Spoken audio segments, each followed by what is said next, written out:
Good morning, everybody. It is March 6th, 2023, and this is our Monday morning update. I will go over a few things at the end, but why don't we start off? I'll pass it over to Superintendent Bill Burkhead. You want to start us off, Bill? Yes, thank you, Mr. Vignani, and good morning, everybody.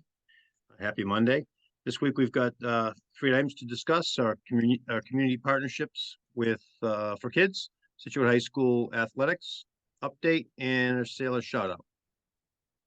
The community partnership for kids is around safety and relationships with our community members. And in this case, the Scituate Police Department. Recently, Scituate Chief of Police, Mark Thompson, had an opportunity to meet with our elementary principals. We've had some new ones and there's been some turnover, so great opportunity to connect. One of the discussion points was having an increased presence in the schools and working to increase officer engagement with our students, which is great. To that end, we will be starting up a practice of school walkthroughs that were in a place before COVID, bringing them back, and the hope to achieve the following: to continue to foster positive relationships among officers, students, and staff, to increase officer availability to address routine safety security concerns with our students and our staff, and to help normalize officer presence in the building. And finally, to maintain and enhance officer familiarity with the school facilities and layout. So great new partnership there, and excited about that. And the kids, I know, are excited, as well as the principals. Next, supporting all students, the Scituate Public Schools and some of our leadership team, including myself, met up with Anne-Marie Galvin, who's the project director of the Scituate Families and Adolescents and Communities Together Against Substance Abuse, FACTS, in the Independence Academy, which is a recovery high school, and Director Ryan Morgan, for a visit last week. This recovery school is only one of 5 in the state, and talking about learning more about the recovery high school and how we can garner partnerships with them and continue our work.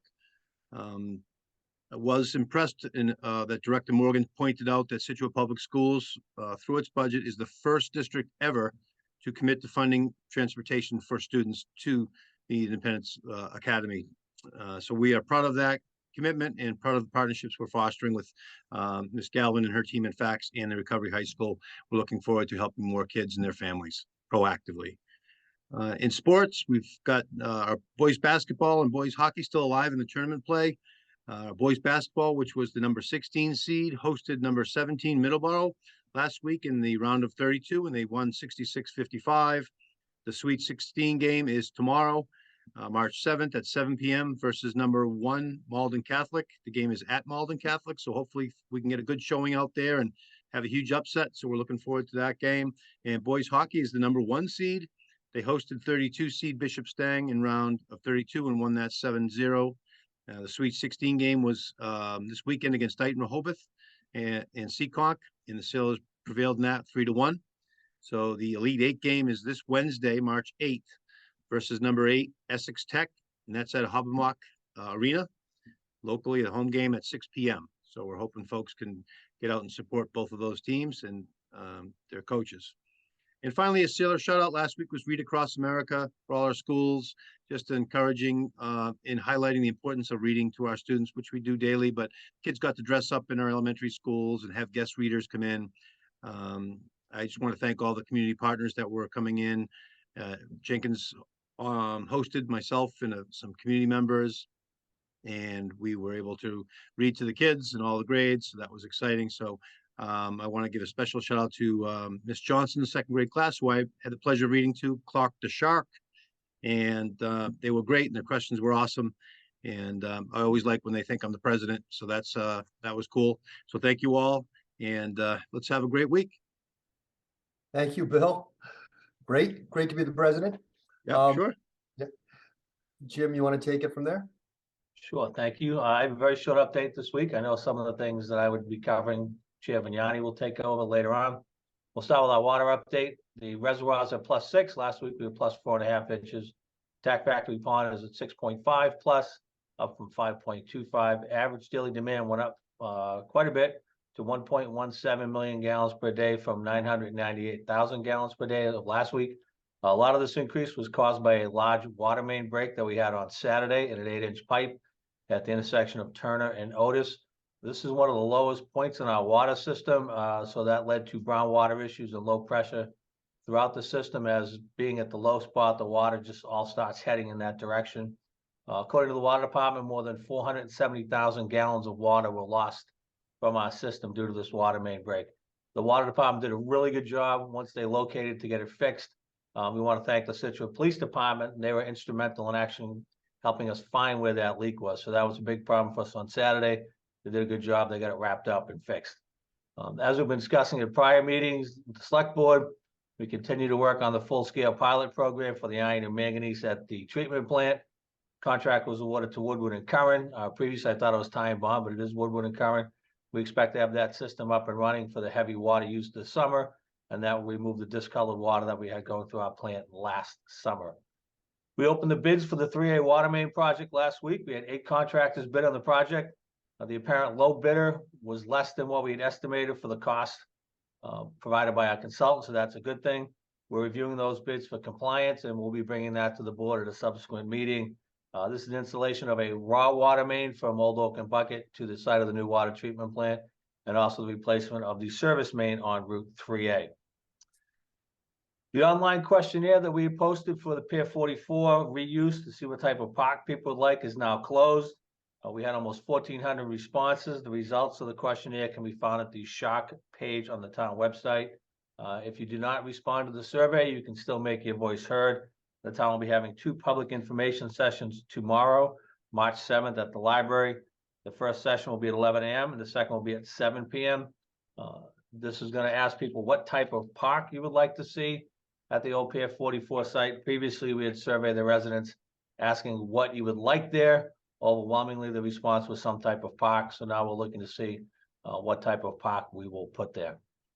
Our energy consultant, Good Energy, along with a member from the Community Choice Aggregation Committee, will be hosting a live presentation via Zoom and Facebook Live on Wednesday, March 22nd at 6:30 p.m. This presentation will include frequently asked questions about our electricity aggregation program and the options.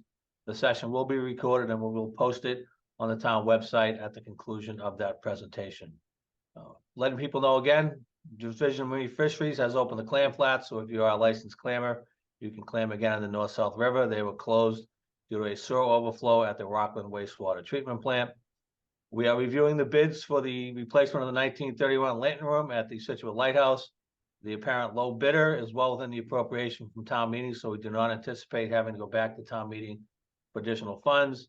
We're checking references and reviewing the bid prior to awarding the contract. That job is scheduled to be completed sometime this summer. Finally, Cole Parkway. If you're on the Cole Parkway, you'll see the new docks are going in. They've all arrived. The contractor is installing them now. Once the docks are in, the electricity will be rerun. The pedestals will be put back up. This is a brand new docking system, brand new docks, all completely rebuilt. So the marina down at Cole Parkway will essentially be a brand new marina. We put it on pilings a couple of years ago. We replaced the electrical boxes. This is being funded by a grant from the Commonwealth of Massachusetts and the town's Waterways Fund. The Waterways Fund is based upon user fees from people using the marinas and the town water. Meetings this week, tonight, Concom, tomorrow night, Select Board, and the Pier 44 public information session. Wednesday, the Commission on Disabilities, the ZBA hearing on the proposed 40B on Old Oak and Bucket, and Thursday night, the Planning Board and the Advisory Committee. And that's what I have for today. Thank you, Jim.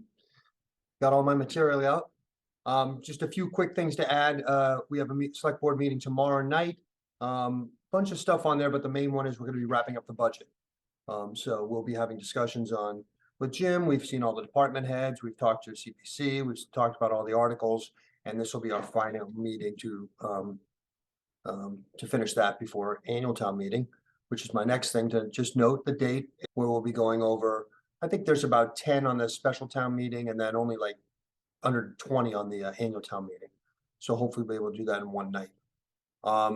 Next thing on my list is the parade. It's March 19th. I want to thank everyone that's been involved with that. You know, Ed Kelly and that whole crew there that's really puts all the energy behind it. It's supposed to be a spectacular parade this year. We've missed some because of weather and because of COVID. So I think this is going to be real exciting. That's about all I have. You mentioned all the other meetings this week. Real important meetings in terms of what we're going to do on that Pier 44 property today, again at 11 and then 7 o'clock tomorrow night for people that want to hear about that. That's all I've got. So everybody have an awesome Monday, have an awesome week, and we'll see you next Monday.